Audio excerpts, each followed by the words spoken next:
Well, good morning, everyone. And once again, welcome to Question and Answer Friday. A lot of good questions came in, and we'll try and cover, I don't know if we get all of them, but we certainly will give it a shot. And good to have you on. Mike from Wawa, John from Elgin. Looked at your blood work yesterday, John, like a teenager. Good for you. Phyllis, how are you? And Rosa, good to have you on with us this morning. Okay, and Jerry, friends from Nouveau Brunswick, Moncton, right? Ronaldo from Washington, Nicole, George from Windsor, and Donna, good to have you guys on. Wendy, good morning to you this morning. Alma, nice to have you on. Elizabeth from Mississauga, Hazel, and Joan or Joanne, good morning to you. And John from Wyoming, nice to have you on with us. Troy, our friend, Dr. Troy, good morning from Newfoundland. Diane, bonjour. Doralee from Leamington. And Jeanette, you guys are great. We appreciate you coming on. Let me see. I missed somebody. Lise, how are you? Okay. I don't think I missed anybody else. Okay. You guys are great. Appreciate you. Believe you me when I tell you that. Yola, bonjour. And Sheila. Okay. So we got a good crowd. Let's get going. We answer these questions. Joss, Rachel, Lorraine from BC. Early in the morning there. Rita from Nouveau Brunswick. And Jeanette's on with us. And Madeleine. How are you, Madeleine? Madeleine, I want to ask you, are we still doing that seminar? Get a hold of me. Okay, Louis said. Okay. Nice to have you on from New Brunswick. And Sherry's on with us too. Okay, so let's get going. Some good questions were asked. Let's start with COVID this morning because a couple of people asked me if should we travel to the USA in January or February? Well, I plan on going in November if I can. Okay? And look, guys, I'm just giving you my opinion, okay? So you got to understand that, the world was in a crisis. It still is. It never seems to want to end this thing. But whether the borders are going to be open to drive down into Florida for us Canadians. But you know what? I'll post this after, okay? I should have posted it yesterday. Headlines yesterday. Headlines. The higher your vitamin D with COVID, less likely you are to ever hit the ICU. Yeah. The higher your vitamin D. Now this, I don't know how many, you know me and vitamin D. I love it. The sun. Vitamin D. Now, this came out in the news yesterday. This is not me saying it, although I have been saying it.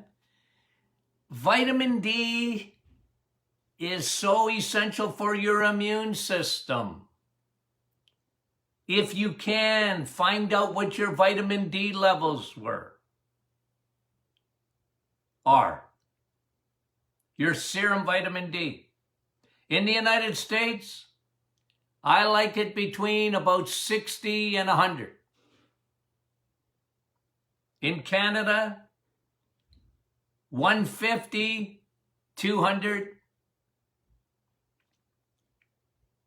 is really good. Really good.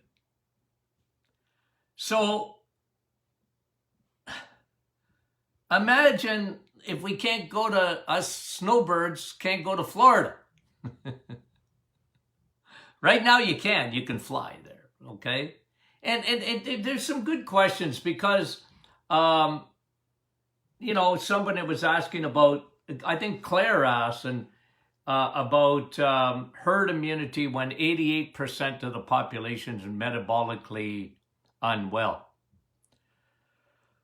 Yeah, but let's look at, and this is CDC came out with this, I think at the start of the week. It might have been at the end of I think it was, the end of last week, I think. And the CDC said what? Only 94% of the people that, what was the quick statistic? 94% of the people got COVID, fully recovered from it. And only 6% people, only 94% of people that got COVID, if they died of COVID, they died of something else. They happened to have COVID too, but COVID didn't kill them. Only 6%. And those people, all of them, were metabolically unwell. So, but what herd immunity is that, well, actually there was a study yesterday, I saw it yesterday, that if you had the common cold in the last couple of years, you had a basic immunity to COVID, because COVID is the coronavirus, and the coronavirus is just a deviation or of the common cold. And for most people getting COVID, it's no worse than the common cold. But guys, you got to make up your own mind. Like, I think what's happening now is that you're going to see a vaccine coming out. I read yesterday again that the vaccine could be out by the end of October for COVID-19. These are all decisions you're going to have to make on your own. I'm just giving you information. I want you to be metabolically well. And the key to being metabolically well is to get your insulin down, because that affects every part of your body. And plus, we talked about vitamin D. You're a human, solar panel, every cell in your body. And your immune system doesn't work without vitamin D. And this is why, if everybody would get their levels of vitamin D up, I'm telling you, you have nothing to worry about with COVID. And this is actually what the world is saying. The studies have shown it. I don't know if it hit the mainstream news, but it should have. Because vitamin D gets vilified. Oh, vitamin D, come on. And, it's a little bit for bones, and it just gets a bad rap, usually among the pharmaceutical people, because they can't patent it. Well, first of all, it's the sun. And vitamin D is not even a vitamin, really. It's a hormone. And, you don't get toxic on vitamin D. Unlike, read, be careful with your vitamin D. Hey, 46 years of practice, and I've had people have vitamin D at 400, but they weren't sick. They weren't sick. Okay? So COVID, stay in good shape? Absolutely. Okay? Someone that was asking, didn't even write the name down. It was a very good question about the difference between flax seed, chickpeas. Both are phytoestrogens. True. Why is one good, flaxseed, and chickpeas are not? Well, chickpeas will elevate your estrogen. Or no, it wasn't even chickpeas. Was it chickpeas or was it hummus? Why? Well, hummus will elevate your estrogen, whereas flaxseed will lower your estrogen, even though they're both phytoestrogen. Do you know why? Because flaxseed contains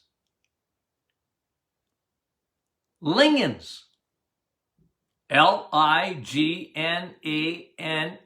Lignans.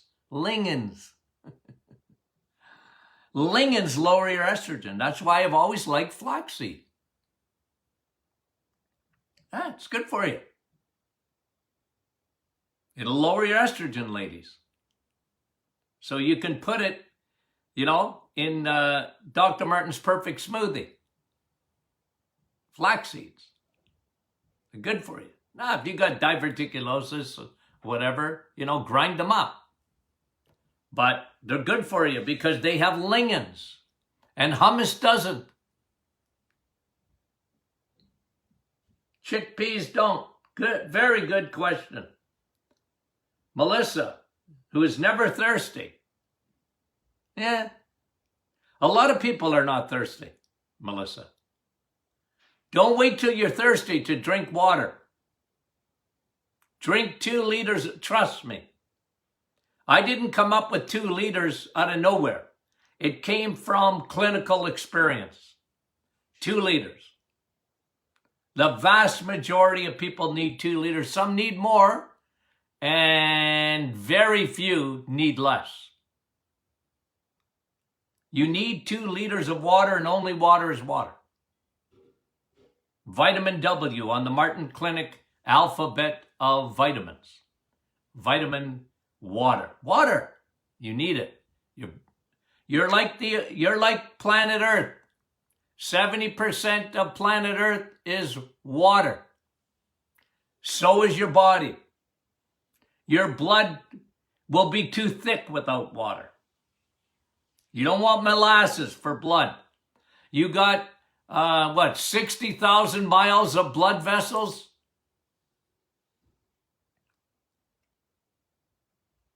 Going through your body? You need water. Water is better than aspirin. Without side effects. Oh, Dr. Martin, I don't like water. Too bad. Get used to it. Don't be a big baby, men. I'm speaking to men because men are the biggest babies in the world. I don't like water. Okay, then suffer the consequences. You big baby? No, but don't wait for your third. No, the vast majority of people, Melissa, when they start drinking water, the thirst mechanism kicks in. Don't wait for it to kick in. Start drinking water. And usually, and this is just, again, my clinical experience, that they start to develop their thirst mechanism. Over 99% of my patients who didn't drink water. See, when I used to do the blood test in the office, I'd turn around and tell the patient, I said, you know what? You got very thick blood. That's not good. It's only good if you get hit by a bus. You won't bleed out. But you're going to have a heart attack from having thick blood. You're clotting. You're going to clot. It's too sticky. Put some water in the river. The life of the flesh, the Bible says this, the life of the flesh is in the blood. You want life, you need water. Okay? Coffee's not water. Coffee's good, but it's not water. Tea's not water. A juice isn't water. Water's water. Okay. Good questions. Dora Lee is asking about G. Is it ghee or G?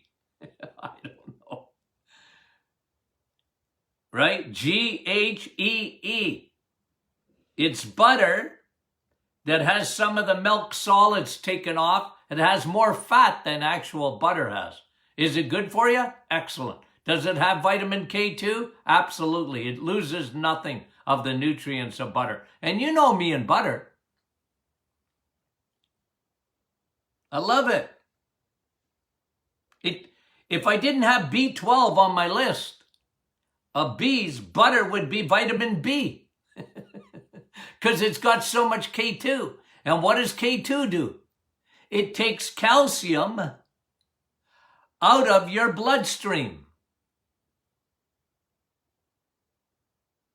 It takes atherosclerosis and helps to heal it. And this is why we live in a crazy world where people are avoiding animal fats. Oh, Dr. Martin, it gives you cholesterol. Yeah, I know. You need cholesterol. 85% of your cholesterol you don't even make. Your body makes it. God's counting on you to eat the other 15% that you need for everything. Every cell in your body has cholesterol. Your brain is cholesterol. Your eyeballs are cholesterol. You need it. Don't avoid it. Okay? And don't let the young generation talk you in to veganism. Don't let them do that to you. Okay. Vera is asking, all good questions, by the way. Vera is asking about bone broth and collagen are oxalates. That's not true. They're not. Oxalates come from the plant kingdom, and we're going to talk about that next week. Oxalates come from the plant kingdom.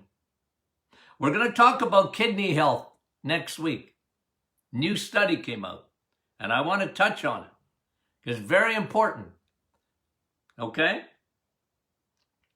So, oxalates come from the plant kingdom. It's one of the reasons that I put people on the reset to get off the plants for 30 days to eliminate all their oxalates. And we'll talk about that, okay? I don't want to give the show away. That'll be next week. Sharon is asking about instant coffee, chaga, Reiki coffee. I know about chaga tea. I didn't know chaga you could make into a coffee. Is it good as the coffee bean? Well, I'm not saying it's not good, but the coffee bean is vitamin C. I've taught you that. If you drink coffee, you don't need vitamin C because you're getting the real vitamin C with a multitude of polyphenols. And when I was talking about COVID, I think earlier this week, I was telling you about quercetin. Quercitin. Quercetin. What is quercetin? Quercetin is found in coffee. It's a polyphenol. You know what it does? It drives zinc into your cells.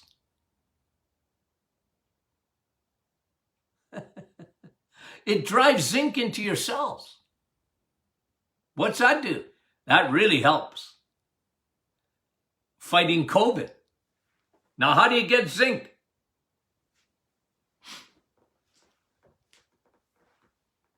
You can take zinc as a supplement. Don't go past 50 milligrams a day. But I usually tell people to have vitamin S, then they get zinc. Lots of zinc in steak, roast beef, hamburger, cheese, zinc. Zinc isn't found in the plant kingdom. I'm sorry, it's not there. That's important that you understand that. If you're a vegetarian, you need to supplement with zinc and a pile of other things like B12 and other things because you don't get it. Good questions. Good questions. Sherry's asking about does cream produce mucus? Yeah, for some people it does. It can. That means you have an allergy. That means you have leaky gut. Someone was asking about peanuts and a nut allergy, or any allergy, guys, is autoimmune. Allergies are autoimmune. The body doesn't recognize an antigen that ordinarily, like let's say ragweed or the environment or whatever, it's in the gut. The immune system, the vast majority of it is in your gut. if there's a change in the microbiome, that's why you see so many kids today with dairy allergies, and some people can't take eggs. If you can't take eggs, it's in the gut. Your microbiome. Can you change that? Yeah, for some people they can. By taking probiotics and laying off the sugars, and don't feed the bears, don't give yeast any food. Any allergy is a gut, it's leaky gut. And like I said, leaky gut doesn't necessarily mean that you have digestive issues. For some, yes, like bloating and whatever, but it's not always the case. It's leaky gut,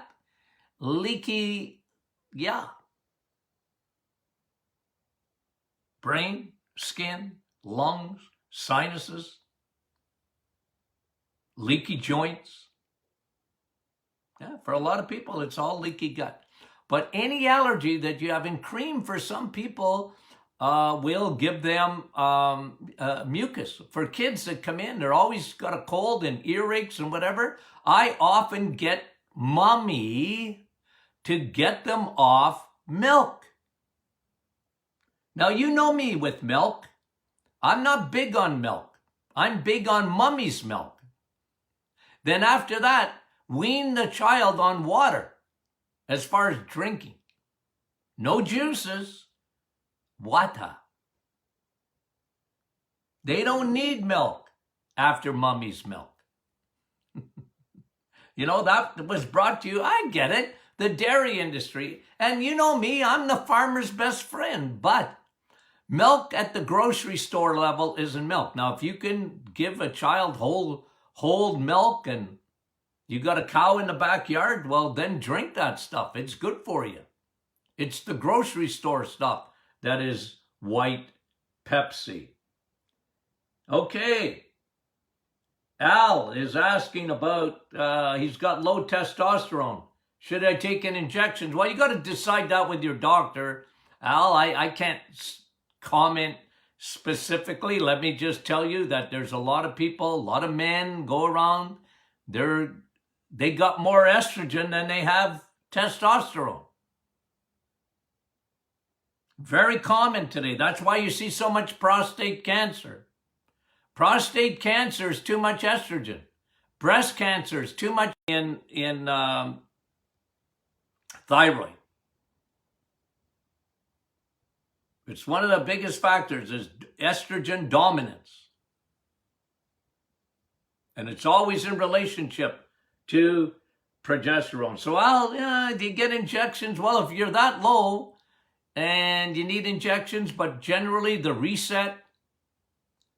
I love our formula for elevating testosterone. Cut your sugars completely out of your diet. Block your estrogen with DIM, our hormonal formula. I took hormonal formula this morning. Lower my estrogen. Men have some estrogen too, but it shouldn't be very much. If it's too much, it's because testosterone is low. And you know how you elevate testosterone, Al? Eat steak, vitamin S. You need that. You need vitamin D, by the way, for testosterone. Low levels of vitamin D will affect your testosterone levels in men. Remember, vitamin D is a hormone. We classify it as a vitamin, but it really is an essential hormone. Joan was asking about diabetes, an open sore on the foot. It won't heal. What causes this? Well, the diabetes. Remember what sugar does. Sugar, Joan, is so toxic. Everything in your body works to get sugar out of your bloodstream. When you're a diabetic, that's not happening anymore. Diabetes is the last thing to happen, by the way.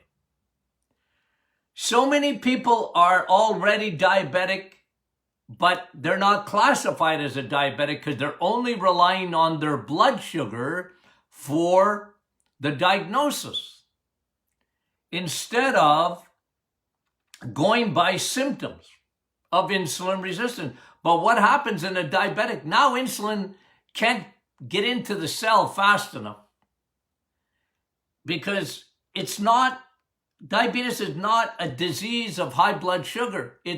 What causes it is elevated insulin. It's food. And when the sore won't heal, that's why diabetics have so much trouble with wounds not healing, and they have trouble with gangrene, and they have trouble with their kidneys, and they have trouble with their eyes, because sugar that stays in the bloodstream will destroy the blood vessels. The first thing that it destroys, sugar, is it destroys blood vessels, and especially the capillaries. Capillaries are little wee tiny connections of blood vessels between your arteries and your veins, and they're very important in the eyes, and very important in your legs, and very important in your kidneys, and very important in the prostate. But a lot of diabetics, they can't get that sugar out, and they take insulin, and they take metformin and other medications, but that's not the key. The key is to change your diet. The key is you have an allergy. If you're a diabetic, you have an allergy to carbs. You and carbs don't get along. You might like them, but you don't get along. Carbs hate you if you're a diabetic. So what do you got to do? Get rid of them. Dr. Martin, I can't get rid of carbs. Yes, you can. Do you want to live? Diabetes ends poorly. Diabetes is you're already on the Titanic, and the iceberg, you hit it. And now you better get into the lifeboat. You hit the iceberg if you've already been diagnosed with diabetes. And by the way, diabetic medication is only meant to manage diabetes and not to fix it. And that's why you don't hear a lot about fixing diabetes. They want to manage it. Well, if you were a pharmaceutical person and you're selling metformin and you're a multi-gazillionaire company, what do you think they're going to say? Eat whatever you want and just take our drugs. Yeah, but that don't end good. The end result is not good. Okay. Very good questions. Okay. Mike, am I still in metabolic syndrome if I'm craving sweets? Yes, to some extent, Mike. But understand this, if you've done a reset, you've emptied your liver. You've done the reset. In 90-something% of people, they fix metabolic syndrome. If you got cravings, Mike, you probably still have a little wee bit. So what am I telling you to do? Stay on the reset. And certainly eat low carb and have more protein. Protein is king. Protein and fat, eggs, meat, and cheese. You see, I love dairy. I just like cheese. Cream. Okay? Judy, dark patches, liver spots, age spots on the skin. Yeah, it comes with aging, comes with some sun on there. They call them sunspots or liver spots, or it's really glycation of the skin. Glycation is oxidation. It is a form of oxidation. It's rusting out of the tissue. Can you reverse it? Yeah, a lot of times you can. I've really seen skin clear up after the reset. I mean it. Okay? And I love our Rivera. Have you put that on there? I mean it. There's no anti-aging gel like it. It's tremendous. Does it stop aging completely? Nah, good luck with that. Okay? Anybody that tells you you're not going to age and eventually rust out, run. They're lying to you. Come on. But slow it down. This is why good nutrition. You know me, I start with food. Good food. What a difference it makes. Okay? Lori, human growth hormone, weight loss. Is it good for weight loss? Yes, I don't want you to take human growth hormone. Your body already makes it. And of course, as you get older, you make less. But you know what helps human growth hormone? The reset. Fasting without fasting. They've proven it. Intermittent fasting is really good for the reset. Well, so is for the reset. For human growth hormone. And it does help with weight loss. So how do you do it? Well, you can do it fasting without fasting, and which is the reset. You're fasting on the reset. You're eating, but you're fasting. You get all the benefits of fasting when you do the reset.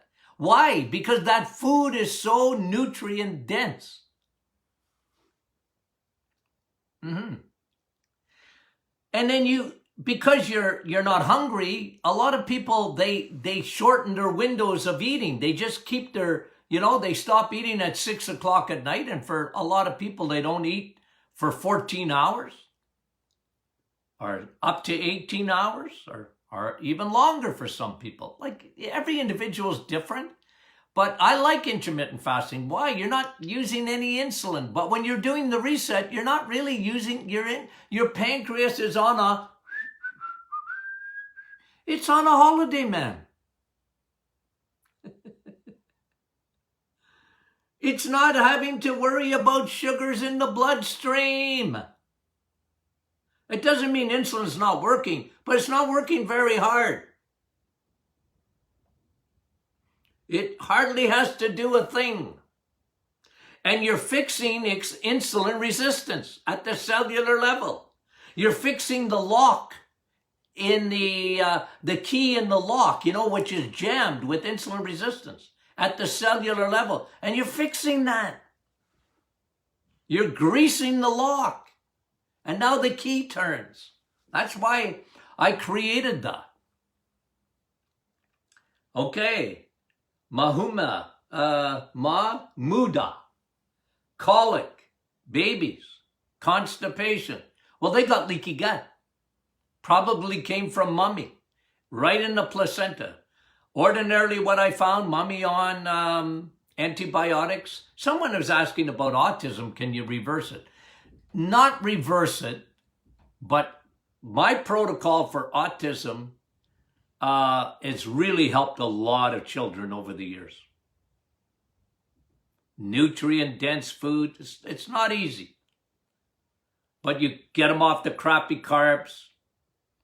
I'm big on, you got to fix their gut.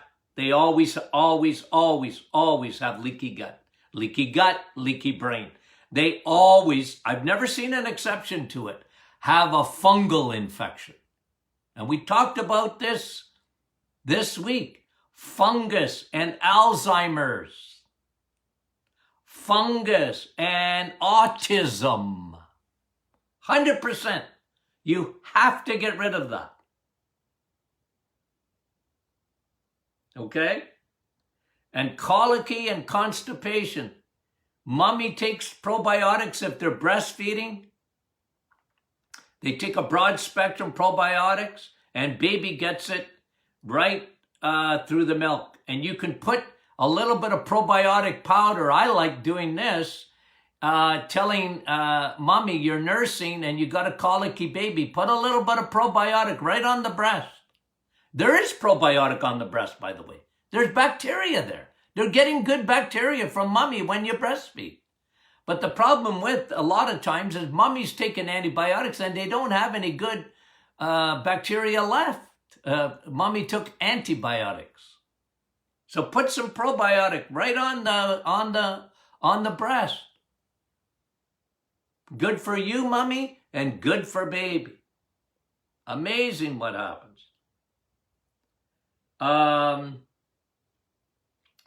Okay, I think I answered Faye about allergies, and someone was asking, I think it was profuse sweating. Well, I talked about that last week. Look, it's hormonal, and do everything you can to, make sure your estrogen is down for a man. In women, make sure your estrogen is down. Oftentimes it's a thyroid, too much estrogen, and the body temperature is going up and up and up. Even for men, I would tell them to get on our menopause formula, because it really does help with hot flashes and that. So there's no problem with a man taking that if they're sweating profusely. Or ladies, you're sweating profusely. It's no fun. Somebody was asking too about what deodorant to use. Well, I like natural deodorant, but for some people, they need the aluminum because they otherwise they sweat so much. And I don't like that. But if you're taking probiotics, you're going to diminish the side effects of aluminum, because the probiotic will take that out of your body.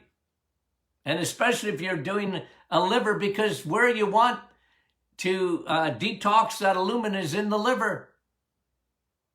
Look, guys, don't misquote me. We don't live in a perfect world. There's chemicals all around us. There's 100,000 chemicals, and most of them are found in our cleaning products and personal hygiene products and all this and that. And do the best you can to go natural, man. Do the best you can.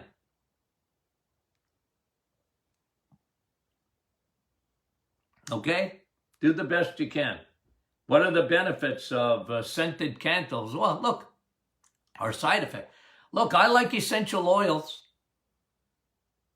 So get essential oil candles and you can burn them, and I got no problem with that. Okay? Just try and make sure they're not full of chemicals like everything else. Somebody was asking about the benefits of wild mint. I think it was Sherry too. Well, I don't know. I haven't used wild mint, but think of what mint does. Mint is sort of soothing to the gut. Okay?